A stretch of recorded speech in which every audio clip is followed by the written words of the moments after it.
शैतानिर्रजीम बिस्मिल्लाहिर्रहमानिर्रहीम। अॼु ख़ुसूसी तौर ते आऊं सभिनी उन्हनि दोस्तनि सां मुखातिब आहियां जेके 5 नवंबर ते CSS जो एग्ज़ाम ॾियणु वञनि पिया। असल में छा आहे त वाकई इन एग्ज़ाम जी डेट कुझु जल्दी ई आहे, पर जॾहिं बि कंहिं गोल ॾे वञिबो आहे, को गोल अचीव करणु असां वेंदा आहियूं त पोइ असां उन जूं जेके वजूहात आहिनि उन्हनि खे कोन ॾिसंदा आहियूं। असांखे पंहिंजे बॉल खे हिट करिणो आहे, असांखे पंहिंजे मंज़िल मक़सूद ते पहुचणो आहे। उन करे हौशू शीदियब त चयो न त मर वेसूं सिध न ॾिसूं। सो असांखे बि उहा ई सोच रखणी आहे त जेको बि कुझु करिणो आहे, जेतिरी बि जुस्तजू करणी आहे, महिनत करणी आहे, असांखे पंहिंजे मक़सद खे हासिलु करिणो आहे। असां पंहिंजे मक़सद तां हटण वारा कोन आहियूं। जॾहिं तव्हांजो अहिड़े क़िस्म जो एम ऐं जज़्बो हूंदो, पैशन हूंदो, त तव्हां उन फ्रस्ट्रेशन वारी कैफ़ियत मां निकिरी उन सुकून वारी कैफ़ियत में अची करे पंहिंजे पढ़ाईअ खे टाइम ॾेई सघंदव। असल में जॾहिं नेगेटिव थॉट्स तव्हां क्रिएट करणु शुरू करियो था, सुबुह जो जीअं ई असां निंड मां उथूं था त इंसान जी फितरत आहे, हू पंहिंजूं इमेजिनेशन्स ठाहींदो आहे, पंहिंजा तख़युल ठाहींदो आहे, हाइपोथिकल थ्योरीज़ पंहिंजूं ठाहींदो आहे। जॾहिं त हाइपोथिकल थ्योरीज़ जो परे परे ताईं को वजूद कोन्हे, उहे तव्हां जूं मैन मेड आहिनि।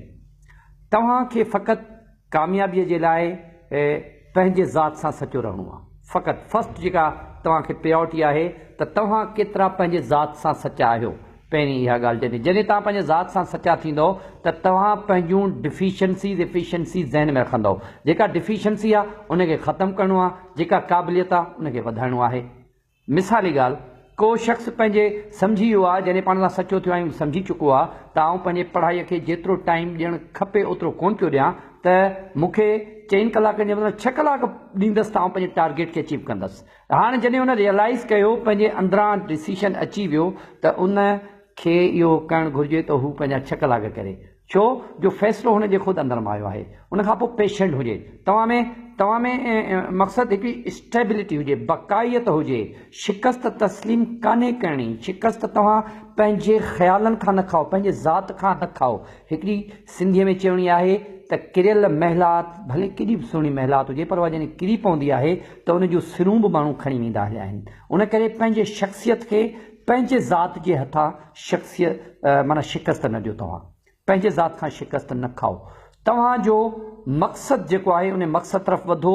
अच्छा, अगरि तव्हां किथे नाकाम बि थियो था, फेल बि थियो था, त यादि रखो, यकीनन रखो, इहो यकीन तव्हांजो हुजणु घुरिजे त इहा जेका तव्हांजी फेल्योरशिप आहे, जेको तव्हां फेल थिया आहियो, जेका तव्हां शिकस्त खाधी आहे, इहा तव्हांखे अॻियां रस्ता ॾींदी त तव्हां हिन गस ते, हिन मक़सद जे, हिन अचीवमेंट्स में किथे तव्हां ग़लती कई जो तव्हां फेल थिया आहियो। नेक्स्ट अटेम्प्ट में तव्हां उहा ग़लती न करियो।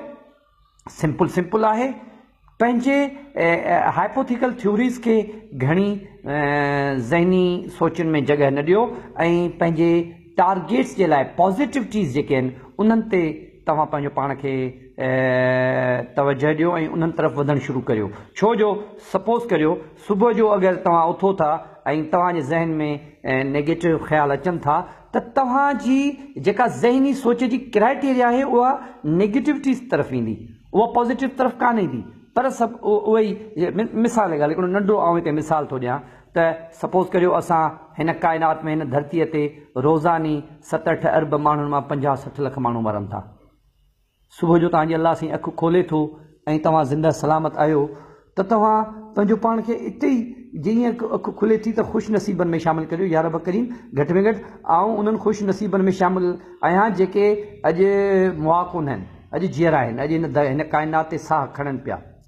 उनखां पोइ तव्हां पंहिंजे आस पास में पंहिंजे बचनि ॾे नज़र करियो, उहे बि अगरि जीअर आहिनि त इट मीन्स तव्हां अञा वधीक लकीएस्ट माण्हू आहियो जो घटि में घटि तव्हांजा बच्चा, तव्हांजा घरवारा बि इन शइ जो शिकार कोन थिया आहिनि जेके अॼु 50 लख हिन दुनिया खे छॾे वञण वारा माण्हू आहिनि। उन खां पोइ तव्हां पंहिंजे सरकमटेंसिस ॾे ध्यानु ॾियो, पंहिंजी फिज़िकल जेका तव्हांजो घरु आहे, तव्हांजो बंगलो आहे, तव्हांजो किचन आहे, अगरि उन्हनि में तव्हांजे घर जे किचन में बि अगरि 5 किलो अटो पियो आहे त तव्हां सम्झी वञो त हिते अलाए केतिरा अहिड़ा घर हूंदा जिन जे घरनि में पा अटो कोन हूंदो, बल्कि उहे माण्हू वीचारा किन जे दरनि ते पिनंदा हूंदा। त तव्हां ख़ुशनसीबनि में पंहिंजो पाण खे जीअं ई अहिड़े क़िस्म जूं पॉज़िटिव सोचूं आणींदो त तव्हांजी जेका विल पावर आहे उहा पॉज़िटिव तरफ़ ईंदी, ऐं पॉज़िटिव तरफ़ ईंदी त तव्हांजे ज़हन में हिकिड़ो सुकून क्रिएट थींदो। जॾहिं सुकून तव्हांजे ज़हन में क्रिएट थींदो त तव्हां कंहिं बि ॻाल्हि खे पढ़ण लाइ सम्झण लाइ थोरे टाइम में उहा शइ सम्झी वठंदव। पर तव्हांजो ज़हन अगरि नेगेटिव ख़्यालनि सां भरियो पियो आहे, नेगेटिव अज़म्पशन्स सां भरियो पियो आहे, हिकिड़े नेगेटिव ख़्यालात सां भरियो पियो आहे त उनखे सुठियूं शयूं केॾांहुं सम्झ में ईंदियूं, उनखे स्पेस ई कोन मिलंदो। कुदरती हिकिड़ी ॻाल्हि आहे त परेशानी वारी ॻाल्हि सोचण में परेशानी वधंदी आहे, खुटंदी कान्हे। ख़ुशी वारी ॻाल्हियुनि सोचण में ख़ुशी वधंदी आहे। त तव्हां जॾहिं गोल अचीव करणु वञो पिया त महिरबानी करे पंहिंजी ज़ात खे पहिरीं ख़ुशि रखणु सिखो।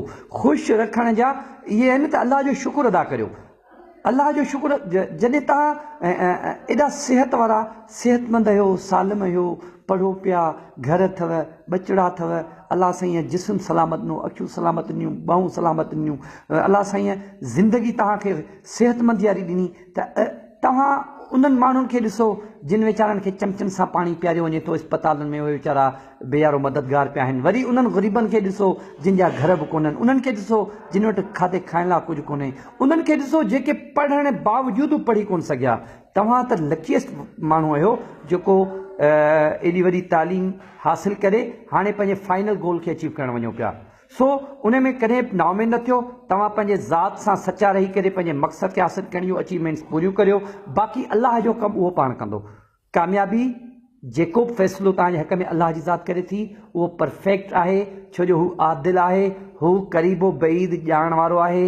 हू जेको बि तव्हांजे लाइ करे पियो उहो बहितर करे पियो, ऐं जेको कंदो सो बहितर कंदो। यकीन कामिल हुजणु घुरिजे इन ॻाल्हि में। हिकिड़ी ॻाल्हि ॿी ॻाल्हि त के दोस्त सवाल कंदा आहिनि त छाजा यकीन, छा जूं ॻाल्हियूं मेहनत करियो। बाबा यकीन त तव्हांखे करिणो पवंदो, छो जो जंहिं ज़ात बारी ताला हिकु किने कतरे मां तव्हांखे हेॾी सुहिणी सूरत ॾेई हेॾो सुहिणो काइनात जो फ़र्दु बनायो अथसि त उहो इन शइ ते बि क़ादिर आहे जो हू तव्हांजी क़िस्मत खे सुठो करे ऐं बनाए सघे थो। त उन करे तव्हां पंहिंजे गोल्स जे लाइ साबित क़दम रही करे महिनत करियो, सचाई सां महिनत करियो, पुरसुकून थी महिनत करियो, पंहिंजे ज़ात सां वफ़ादार थी महिनत करियो, ऐं अलाह जे ज़ात यकीन ऐं भरोसो रखो।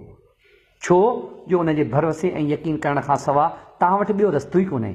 जे ईअं हुजे हा त जेके हेसि ताईं माण्हू मरी विया आहिनि उहे हेसि ताईं असां वापसि घुराए वठी सघूं हा। इन जो मक़सदु इहो आहे त जेको अलाह करे थो उहो परफेक्ट आहे। अलाह साईं मारण वारो आहे, ॼाणण वारो आहे, ख़ल्क़ रिज़्क़ ॾियण वारो ई उन जी ज़ात आहे। उन करे उन में यकीन रखो, बंदे जी हैसियत में आज़ाना तरीक़े सां हुन खां घुरो, ऐं हुन जी ज़ात अलाह जी ज़ात तव्हांखे कॾहिं बि मायूस न मोटाईंदी। छो जो ला तक़नतू मिन रहमतिल्लाह असांजो ईमान आहे त हू जेकी हुनजे ज़ात मां उमेद न हिलाइणी। सो अलाह जे मख़लूक जे लाइ तव्हां आसानियूं पैदा करियो, अलाह जी ज़ात तव्हांजे लाइ आसानियूं पैदा कंदियूं। पंहिंजे माउ पीउ सां प्यारु करियो, अलाह जी ज़ात तव्हांजे लाइ आसानियूं पैदा कंदी। अलाह जी जेतिरी बि मख़लूक आहे उन सां प्यारु करियो, अलाह जी ज़ात उन जे बदिले में तव्हांखे ज़रूरु नवाज़ींदी। वमा अलैना इल्लल बलाग। अस्सलामु अलैकुम रहमतुल्लाहि व बरकातहू।